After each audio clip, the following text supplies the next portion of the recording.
Hi, everyone. Welcome to Everyday Real English from Real Life podcast.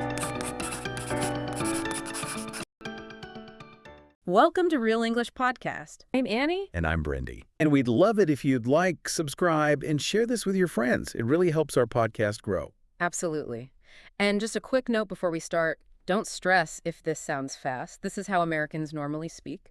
You'll hear it again slowly and clearly later. So in our last episode, number 89, we talked all about Christmas small talk. Right. That was Christmas small talk English, what Americans really say. Exactly. We covered all those common questions and, the polite, casual things Americans say during the holiday. Yeah, all the happy festive stuff. But today is, well, it's different. It's very different. Today we're building on that. We're talking about after Christmas English. This is when the holidays are officially over, you're going back to your normal life, and the whole feeling just changes. The language changes, the tone changes, everything shifts. Okay, so let's jump in. The first feeling after Christmas is, I think everyone knows this one. Oh yeah, tiredness. It's complete and total exhaustion. Right. So you'll hear people say the simple phrase, I'm exhausted. And that just means you are very, very tired. But there's a more casual way to say it, right? One you hear a lot more between friends. For sure. A really natural one is, I'm wiped out. Wiped out. I like that. It sounds like all your energy has been, well, wiped away. It's great visual. It really means you have zero energy left. Let's have you try that one at home. Repeat after me. I'm wiped out. Perfect. And another huge feeling is about how quickly it all ended. Yes.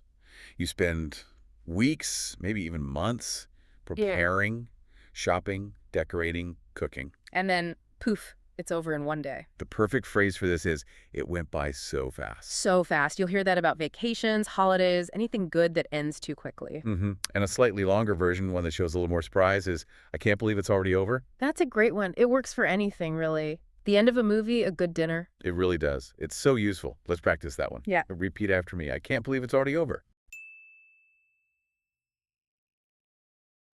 Okay, and we can't talk about Christmas without talking about The food. the mountains of food. The endless sugar. So a really common kind of lighthearted complaints you'll hear is, I need a break from sugar. Or just the simple, honest truth. Which is, I ate way too much. oh, everyone says that. It's almost like a required thing to say. It's super natural and friendly. It connects you with people because they're all feeling the exact same way. Exactly. So after you're tired and full of sugar, it's time for the next phase. The big one, going back to normal life. This is what we call back to reality. Ah, yes, the classic phrase. You usually say it with a really big sigh. Back to reality. Yeah, it just means the fun holiday time is over and work or school is starting again. A similar one you'll hear is back to the routine. Right. Or the more direct version, it's time to get back to work. Again, usually said with not a lot of excitement. Not at all. Let's try the main one. It's so useful. Repeat after me. Back to reality. Now, what about that really strange time between Christmas and New Year's? Oh, the weird week. Yes, the weird week. It doesn't feel like a real week at all. No, it's like time is broken. A perfect and simple thing to say to a coworker is, this week feels weird. And they will 100% agree with you. Absolutely. Because no one knows what's going on. And that leads to some funny, very common questions. Like, what day is it today? Seriously. Yeah. People ask this all the time, and they're not always joking. Or my favorite, I don't even know what time it is. Right. And these aren't complaints. They're just, friendly ways to show you're in the same confused post-holiday state as everyone else. It's a bonding experience. Totally. Let's practice the most common question from that week. Repeat after me. What day is it today? Okay, so let's talk about the actual small talk. You see a neighbor, a friend you haven't seen in a week. What's the first question? It's always the same. Super simple. How was your Christmas? And the key here is that the answer should also be simple and short. Yes, please don't give a 10-minute story. Just a quick, friendly answer is best. So what are some good, natural responses? You could say, it was nice, simple, or it was quiet, but good.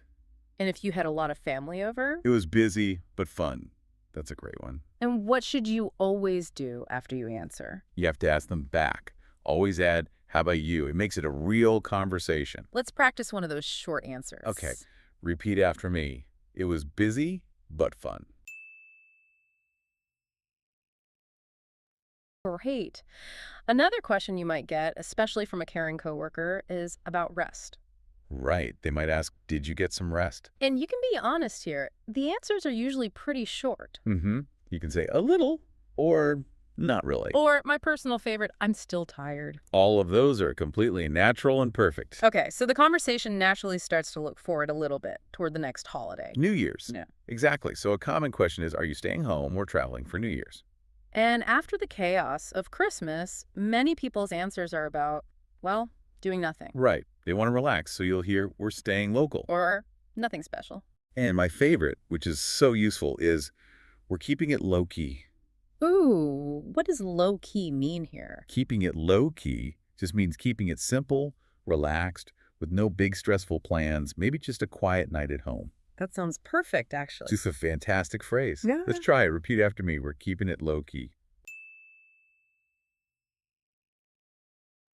So this low-key feeling also connects to how Americans think about the new year itself. The language is gentler now. It really is. The idea of a very strict, intense New Year's resolution is kind of fading. So instead of I'm going to the gym every single day, what are people saying? The language is more about balance. You'll hear things like, I want to slow down. Or I'm trying to be more balanced. It's less about a huge change and more about a small, healthy adjustment. Exactly. It's all about this idea of a fresh start, but without all the pressure. So you might hear someone say, I want a fresh start. Or something a little deeper, like, I'm focusing on what really matters. The tone feels very different. It's more reflective, not so much about pressure or perfection. Right.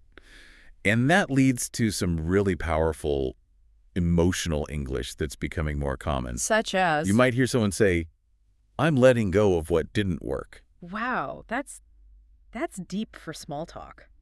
But it feels very honest. It is. It's about cleaning up your emotional space for the year ahead. It's a beautiful idea. Let's practice one of those more reflective phrases. Let's do it. Repeat after me. Yeah. I'm focusing on what really matters. Okay, so we've learned a lot of different phrases. Let's put them together in a realistic, natural speed conversation. Sounds good. I'll start. Okay. Hey, how was your Christmas? It was nice, but exhausting. It went by so fast. I know. I'm still tired. Back to reality, I guess. Yeah. This week feels weird, though. I don't even know what day it is. Same. Are you doing anything special for New Year's?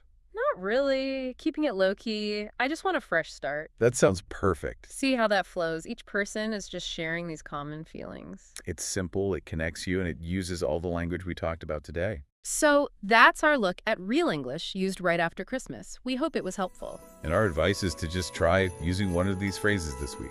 Don't try to be perfect. Exactly. Real English is not about being perfect. It's just about connecting with people. And remember to like, subscribe, and share the Real English podcast with anyone you know who is learning. We'll see you in the next episode. And if you want to review today's lesson, I uploaded a free PDF summary in the description and in the comments. Feel free to download it and study at your own pace. Bye, everyone.